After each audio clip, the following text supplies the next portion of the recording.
ಬೆಳಗಿನ ತಿಂಡಿಗೆ ಆರೋಗ್ಯದಾಯಕವಾಗಿರ್ತಕ್ಕಂಥ ರಾಗಿ ಇಡ್ಲಿ. ಇಡ್ಲಿ ಸಾಫ್ಟಾಗಿ ಬರಬೇಕು ಅಂದರೆ ಇದಕ್ಕೆ ಯಾವುದೇ ಸೋಡಾ ಅಥವಾ ಏನೂ ಬಳಸಿಲ್ಲ. ಆದರೂ ಇಷ್ಟೊಂದು ಸಾಫ್ಟಾಗಿ ಬಂದಿದೆ. ಇಡ್ಲಿ ಬ್ಯಾಟರ್ ನೋಡಿ ಎಷ್ಟು ಚೆನ್ನಾಗಿ ಉಬ್ಬಿ ಬಂದಿದೆ. ಪರ್ಫೆಕ್ಟಾಗಿರ್ತಕ್ಕಂಥ ಬ್ಯಾಟರನ್ನು ನಾವು ರೆಡಿ ಮಾಡ್ಕೊಬಿಟ್ರೆ ಇಡ್ಲಿ ತುಂಬ ಮೃದುವಾಗಿ ಚೆನ್ನಾಗಿ ಬರುತ್ತೆ. ಡಯಾಬಿಟಿಕ್ ಇರೋರು ಪ್ರತಿನಿತ್ಯ ಅವರ ಆಹಾರದಲ್ಲಿ ರಾಗಿಯನ್ನು ಸೇವನೆ ಮಾಡ್ತಾ ಬಂದರೆ ಡಯಾಬಿಟಿಕ್ ಕಂಟ್ರೋಲ್ ಮಾಡ್ಕೋಬಹುದು. ಗೊತ್ತಾ? ರಾಗಿಯನ್ನು ತಿಂದವನು ನಿರೋಗಿ ಆಗ್ತಾನೆ ಅಂತ ಹೇಳ್ತಾರೆ. ರಾಗಿನ ಆಹಾರದಲ್ಲಿ ಪ್ರತಿನಿತ್ಯ ಸೇವನೆ ಮಾಡ್ತಾ ಬಂದರೆ ಹಲವಾರು ಆರೋಗ್ಯ ಪ್ರಯೋಜನಗಳನ್ನು ಪಡಿಬಹುದು. ಕೆಲವರು ಮುದ್ದೆ ತಿನ್ನೋದಕ್ಕೆ ಇಷ್ಟಪಡಲ್ಲ. ಅಂಥ ಮಕ್ಕಳಿಗೋಸ್ಕರ ಈ ರೀತಿ ರಾಗಿ ಇಡ್ಲಿನ ಮಾಡಿಕೊಟ್ರೆ ಇಷ್ಟಪಟ್ಟು ತಿಂತಾರೆ.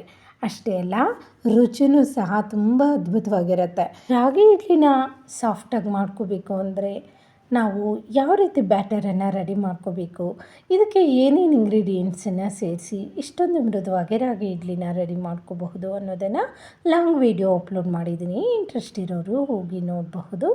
Thank you for watching.